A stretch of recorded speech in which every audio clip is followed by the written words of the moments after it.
والمرسلين سيدنا ونبينا وشفيعنا ومولانا أبي القاسم محمد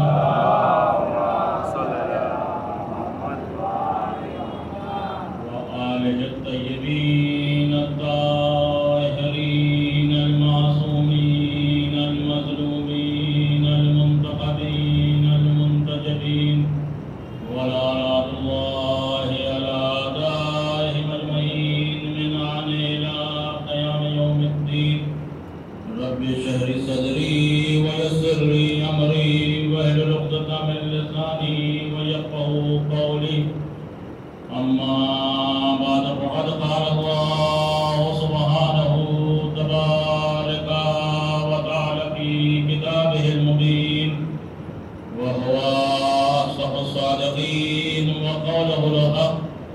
بسم الله الرحمن الرحيم.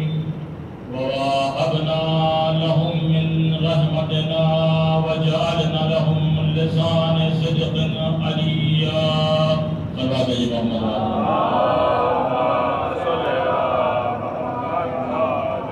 قرآن مجید کے سورہ مریم کی آیت نمبر 50 جس میں خداوند عالم ارشاد فرما رہا ہے ہم نے عطا کی اپنی رحمت سے ایک ایسی زبان جو سچی بھی ہے اور بلند بھی ہے. زبان مملکت جسمانی کا ترجمان ہوتی ہے. یعنی اگر کوئی انسان بیٹھا ہوا ہے تو ہمیں اندازہ نہیں ہوگا کہ وہ عالم ہے یا جاہل ہے، معرفت رکھتا ہے یا بے معرفت ہے، کس خطے کا رہنے والا ہے، کس قبیلے کا رہنے والا ہے، کس شہر کا رہنے والا ہے. تو انسان جب زبان کھولتا ہے تو اس کی پہچان ہوتی ہے. ہم آئے یہاں ہم نے گفتگو کی ایک صاحب سے، لگتا ہے آپ لکھنؤ سے آئے ہیں. ہم نے کہا آپ نے کیسے پہچانا؟ کہا آپ کی زبان بتا رہی ہے کہ آپ لکھنؤ کے. ہم یہاں آئے، ہم سے کوئی صاحب ملے، ہم نے ان سے گفتگو کی، ہم نے کہا ان سے لگتا ہے آپ مہاراشٹر کے ہیں. کہا آپ نے کیسے پہچانا؟ ہم نے کہا آپ کی زبان بتا رہی ہے کہ آپ مہاراشٹر کے ہیں. یعنی انسان کی جو پہچان ہوتی ہے وہ اس کی زبان کے ذریعے سے ہوتی ہے. اسی لیے امیر کائنات حضرت علی ابن ابی طالب علیہ السلام ارشاد فرما رہے ہیں کہ بولو تاکہ پہچانے جاؤ، بولو تاکہ پہچانے جاؤ. اور اس کے بعد ایک جگہ اور مولا علی علیہ السلام کا ایک قول ملتا ہے کہ خاموش رہو تاکہ تمہاری عزت محفوظ رہے. ایک جگہ مولا کہہ رہے ہیں بولو تاکہ پہچانے جاؤ، ایک جگہ مولا کہہ رہے ہیں کہ خاموش رہو تاکہ تمہاری عزت محفوظ رہے. اب یہ کیا ماجرا ہے کہ ایک جگہ امام کہہ رہے ہیں بولو اور ایک جگہ کہہ رہے ہیں خاموش رہو؟ تو جو امام یہ کہہ رہے ہیں کہ بولو تاکہ پہچانے جاؤ، وہ امت جو علماء ہیں جن سے کہا جا رہا ہے بولو تاکہ تمہارے ذریعے سے دین کی پہچان ہو، تمہارے ذریعے سے تمہارے اماموں کی پہچان ہو، تمہارے رسول کی پہچان ہو، اللہ کی پہچان ہو. اور یہ جو کہا کہ خاموش رہو تاکہ تمہاری عزت محفوظ رہے، یہ ان افراد سے کہا جا رہا ہے کہ جن کے پاس علم نہیں ہے، جو جاہل ہے. یعنی وہ خاموش رہیں تو ان کی عزت اسی میں سلامت رہتی ہے کہ وہ خاموش رہے. یعنی اگر انسان کے پاس علم نہیں ہے تو بہتر یہی ہے کہ وہ خاموش بیٹھا رہے، اس کی عزت محفوظ رہے گی. تو قرآن کہہ رہا ہے ہم نے عطا کی ایک ایسی زبان جو سچی بھی ہے اور بلند بھی ہے. اور زبانی وہ چیز ہے پورے جسم کی کہ جس کے ذریعے سے انسان اپنے دشمن کو بھی بھائی بنا لیتا ہے، اور جس کے ذریعے سے انسان اپنے بھائی کو دشمن بنا لیتا ہے. یعنی اگر یہ کہا جائے دنیا کی سب سے اچھی چیز اگر کوئی ہے تو زبان ہے، دنیا کی سب سے خراب چیز اگر کوئی ہے تو زبان ہے. ایک بادشاہ تھا، ان کے یہاں چند مہمان آئے کچھ دنوں کے لیے.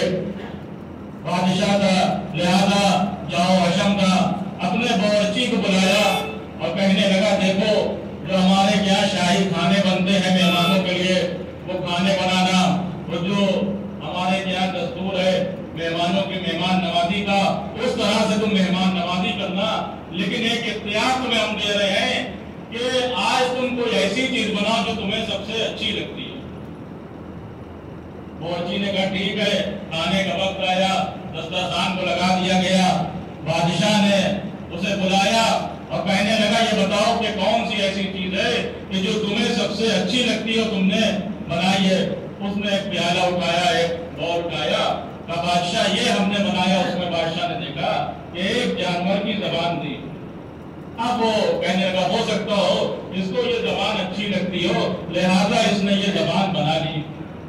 دوسرا وقت آیا، پھر بادشاہ نے بلایا اور کہنے لگا کہ آج ہم تمہیں یہ اختیار دے رہے ہیں کہ جو تمہیں سب سے خراب چیز لگتی ہے وہ بناؤ، مہمانوں کے لیے جو کھانے بنتے ہیں وہ بناؤ، لیکن ایک چیز ایسی بناؤ جو تمہیں خراب لگتی ہے۔ کھانے کا وقت آیا، دسترخوان لگایا گیا، اور اس کے بعد جب بادشاہ نے کہا کون سی چیز آج تم نے بنائی جو تمہیں سب سے زیادہ خراب لگتی ہے، اس نے پھر باؤل اٹھایا۔ اب جو بادشاہ نے دیکھا تو بادشاہ غضبناک ہو گیا، کہنے لگا کل ہم نے کہا تھا کہ سب سے اچھی چیز بناؤ، تب بھی تم نے زبان بنا دی۔ آج ہم نے کہا سب سے خراب چیز بناؤ تو تب بھی تم نے زبان بنا دی۔ اس نے ہاتھوں کو جوڑا، کہا بادشاہ وقت دنیا کی سب سے اچھی چیز بھی یہی ہے، دنیا کی سب سے خراب چیز بھی یہی ہے۔ اگر انسان کے قابو میں رہے تو اس سے اچھی کوئی چیز نہیں، لیکن یہی زبان جب بے قابو ہو جاتی ہے تو اس سے خراب کوئی چیز نہیں ہے۔ ایک صلوات بھیجیے محمد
روڈ پر آ جاتی ہے، سڑک پر آ جاتی ہے. یعنی یہ علم کی صلاحیت ہوتی ہے، یہ علم کی طاقت ہوتی ہے. جو انسان ابھی جاہل پیدا ہوا، جو انسان کمزور پیدا ہوا، لیکن جب اس نے علم حاصل کیا تو اس مقام پر پہنچ گیا کہ ابھی آپ نے پچھلی بار دیکھا کہ 40 تہلم پہ کس طرح سے عراق کے حالات تھے، اور ہندوستان کا میڈیا دکھا رہا تھا کہ عراق کے حالات جو ہے وہ سری لنکا جیسے ہو گئے ہیں، بہت خراب حالات ہیں، بہت خراب حالات ہیں. لیکن اسی عالم نے، وہ 95 سال کا مجتہد جو نجف کی گلی میں بیٹھا ہوا تھا، اس نے صرف ایک حکم دیا کہ ہمیں 2 گھنٹے کے اندر عراق کی سڑکوں کو خالی چاہیے، کیونکہ ہم 40 حسینی کو متاثر نہیں ہونے دیں گے. اب وہ عوام جو روڈ پر تھی وہ اپنے اپنے گھروں پہ چلی گئی. یہی مجتہد جب جب آتنکواد جو ہے وہ امام حسین کے روضے کی طرف بڑھا تو اسی بوڑھے شخص نے کہا کہ اب تمام عراقیوں کا واجب ہے کہ وہ اپنے اپنے گھروں سے نکل آئے. تو سب اپنے اپنے گھروں سے نکل آئے.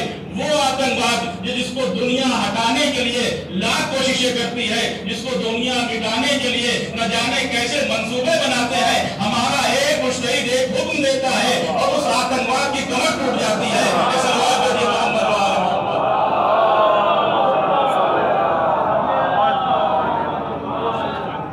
تو یہ وہ انسان ہے کہ جو پیدا ہوا تو جاہل پیدا ہوا، پیدا ہوا کمزور پیدا ہوا. جب اس انسان میں اتنی صلاحیت اور اتنا کمال آ جاتا ہے کہ اس کے زبان پہ نکلنے والے الفاظ پر لوگوں کا اتنا اثر ہوتا ہے، تو اب اس شخصیت کا کیا عالم ہوگا کہ جو پیدا ہوا تو جاہل نہیں پیدا ہوا، دنیا میں آیا اور نبی کی آغوش میں جب آگے بولی یا رسول اللہ توراہ سناؤ، انجیل سناؤ، زبور سناؤ، قرآن سناؤ، صرف کہا نہیں بلکہ مولا کائنات نے توراہ کی بھی تلاوت کی، انجیل کی بھی تلاوت کی، زبور کی بھی تلاوت کی، قرآن کی بھی تلاوت کی، اور زبان رسالت سے سند لی. اے علی آپ نے توراہ صاحب توراہ سے اچھی پڑھی، آپ نے انجیل صاحب انجیل سے اچھی تلاوت کی، آپ نے زبور کی صاحب زبور سے اچھی تلاوت کی، آپ نے قرآن کی ویسے تلاوت کی جیسے میں کرتا ہوں. تو یہ شخص کہ جو دنیا میں آیا تو نقائص لے کر نہیں بلکہ فضائل لے کر آیا ہے. یہ شخص دنیا میں فضائل لے کر آیا.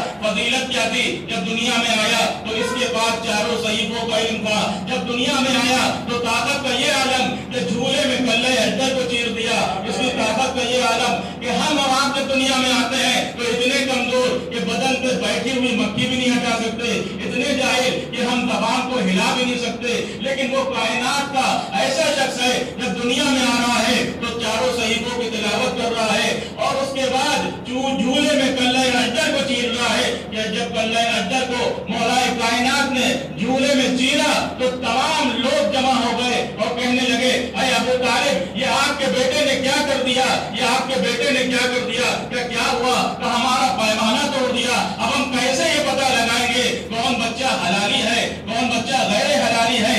پڑوس میں نبی اکرم کھڑے تھے کہ یا چچا آپ ان سے کہہ دیے کہ اب یہی بچہ کسوٹی ہوگا، جس کے دل میں علی کی محبت ہوگی وہ بچہ حلالی ہوگا، جس کے دل میں علی کا بغض ہوگا وہ بچہ غیر حلالی ہوگا. تو یہ دنیا میں جب آیا تو علم لے کر آیا، دنیا میں جب آیا تو طاقت لے کر آیا. تو یہ بچپنا اس کا تھا کہ جھولے میں کلے اڈر کو چیرا، جھولے میں چاروں صحیفوں کی تلاوت کی. اب یہی شخص جب جوان ہوا تو اس کی جوانی کے علم کا یہ عالم ہے کہ مسجد کوفہ پہ منبر پہ جانے کے بعد دعوی سلونی کر رہا ہے تمہیں جو پوچھنا ہو پوچھ لو، ہم زمین سے زیادہ آسمان کے راستوں کو جانتے ہیں. اس کے بچپنے کے علم کا یہ عالم کہ تمام صحیفوں کی تلاوت کی، جوانی میں دعوی سلونی کر رہا ہے. بچپنے کی طاقت یہ ہے کہ جھولے میں کلے اڈر کو چیر رہا ہے. جوانی کی طاقت کا یہ عالم کہ باب خیبر کو اکھاڑ رہا ہے، باب خیبر کو اکھاڑے دے رہا ہے. تو اب اندازہ لگائیے جو انسان جاہل پیدا ہوتا ہے، جو انسان کمزور پیدا ہوتا ہے، جب وہ کلام کرتا ہے دنیا میں رہ کر، جب علم حاصل کرتا ہے دنیا میں رہ کر، جب اپنی خواہشات کو اپنے قابو میں کر لیتا ہے، جب اپنے نفس کو مار دیتا ہے تو وہ اتنا پر اثر ہو جاتا ہے. اور اس شخصیت کے کلام میں کتنا اثر ہوگا کہ جو پیدا ہوا تو علم لے کر آیا، جو پیدا ہوا تو طاقت لے کر آیا، جو پیدا ہوا تو صلاحیتیں لے کر آیا. اب جب یہ انسان اپنی زبان سے کلمات کو جاری کرے گا تو دنیا اس سے فیضیاب ہوگی. اس صلوات دیجیے محمد